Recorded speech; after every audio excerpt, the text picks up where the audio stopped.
We'll just put down a couple of mortars. And we're going to group them together.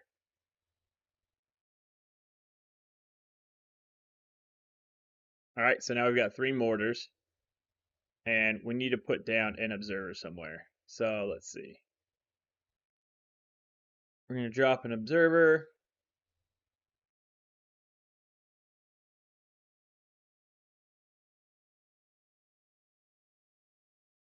Right there. All right, so now that we have our units and we have our observer, now is when we actually have to go in and do the technical part of it. Okay, so we're going to go into systems.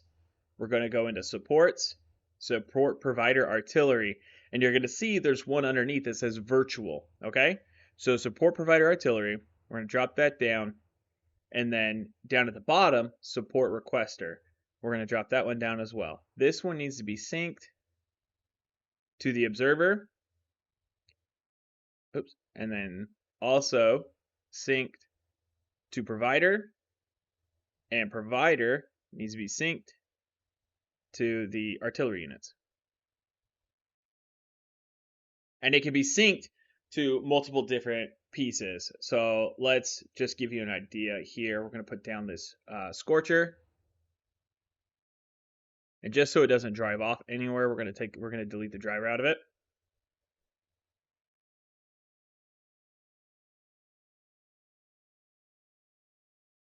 See? So now we have this. We can go into here, support provider artillery, and you'll see we don't have to do anything here. Where you do most of your changes are going to be in the support requester. Okay?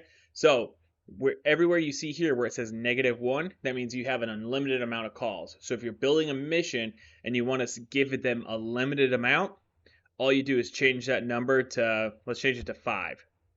Okay? That means they can only call in 5 artillery strikes, and you can change the custom name to whatever you want. So we're going to call this one Roughnecks 6. Okay, so now that we have that here, we're going to go in and test it.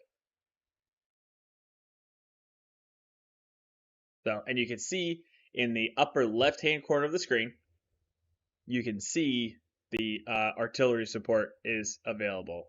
So we're going to hit 0, 8, 1, and look, now we have the option to call in the mortars or the Scorcher. We're going to call in a mortar strike. We're going to have them drop HE mortars, and we can have them drop up to 9 shells.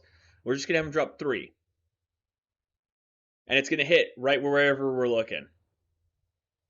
Right there where we just pinged. And you'll hear it.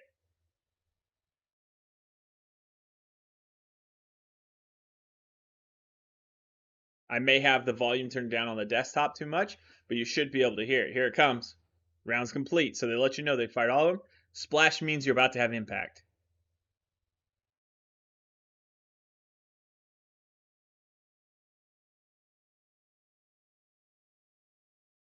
There we go. 1, 2, 3. And I mean, that's a pretty dang good grouping if you ask me. So now it's the same thing with Scorcher. 0, 8, 1. Call in from the Scorcher. We're going to hit 2. Let's call in, this is really cool. This is one of the ones I like. We're going to call in a mine cluster, and we're going to call in 2 shots.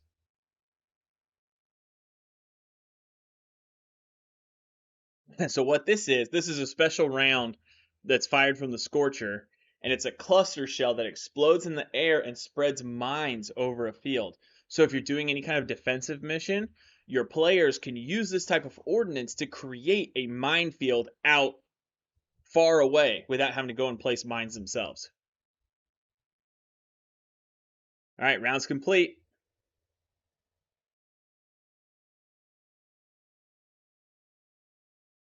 All right, should be impacting pretty soon, and we're going to be looking for it to explode in the air because it's a cluster munition. There we go. Saw 1, 2. See if we can see any of the mines. We may not be able to see the mines from here, but that's exactly what it did. It just went and spread mines over that area. So that's how you set up physical on-map artillery support. And one of the cooler parts about that is When you do it on map, there's not a unlimited amount of munitions. Those units only have certain amount of ammo. So it makes sense that they have to be sparing, or you can even make it towards a side objective that they have to protect it, right? Because if they're not protecting it and it gets eliminated, they don't have those resources anymore. All right, so there's that. Now, let's do air support. All right. So there's two ways that I like to do air support, and it gets a little tricky sometimes. Air support is a little bit more difficult, if I'm honest. So we're going to do helicopter. We'll do helicopter attack. We're going to put that there, and now we're going to put an attack helicopter down.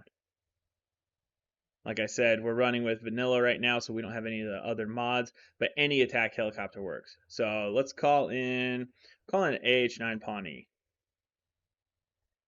Right? It's got rocket pods, everything else. So connect, sync, cast. And if you go into maps, it's easier to see your modules. So we can drag them around. It doesn't matter where they are on the map, does not matter. So we can put that there. Sync, sync. And now we go back in. All right, and you can see in the top left, now we have attack helicopter. Right? So let's call in an attack strike 0, 8, 2 for close air support. We're going to call in the Pawnee. And what this is different. It's not just going to come rocket the area. It's actually going to come identify targets and then attack them. It's not just going to bomb an area and go. That's where some of the plane bombing runs come into hand.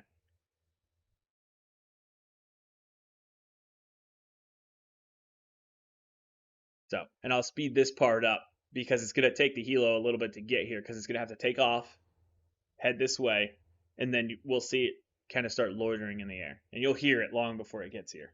You can see too here on the map where I called it in. So that way you and everybody else on your squad will see it. And there it is. See, it's coming through looking for targets. So if we had targets over there, it would have come in and used its miniguns and rocket pods on it. So that's helicopter. And now for probably what is the more difficult, doing a jet. So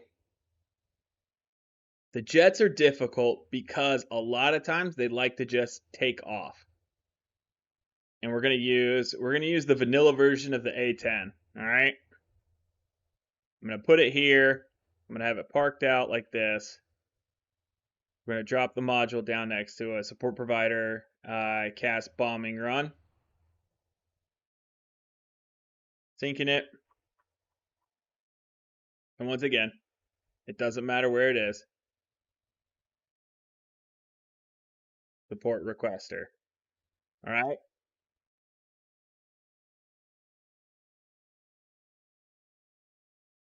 So now we're gonna do it.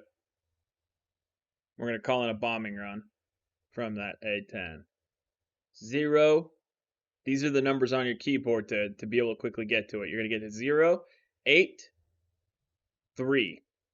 And then for the A164 wipeout, calling in cast, we're gonna hit 1.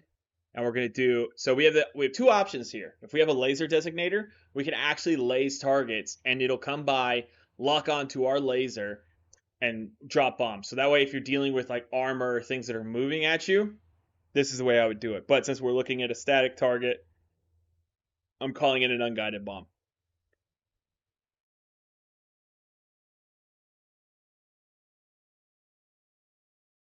Like I said, the aircraft can just be finicky sometimes because sometimes what they'll do is they'll drop their bomb, they'll do their bombing run, but if there's still a lot of enemies around, they'll begin to loiter. They don't necessarily go back and land.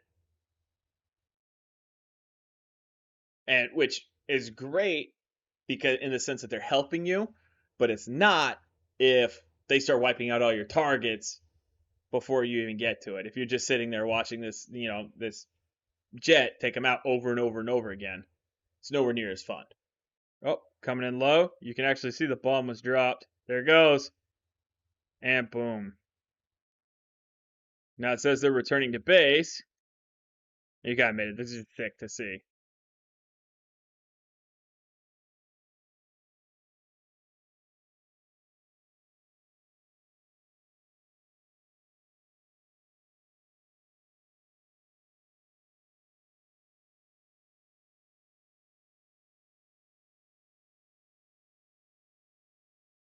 And so that's it. There is all of your in-person support that you need to actually have them physically on the map for them to provide the support.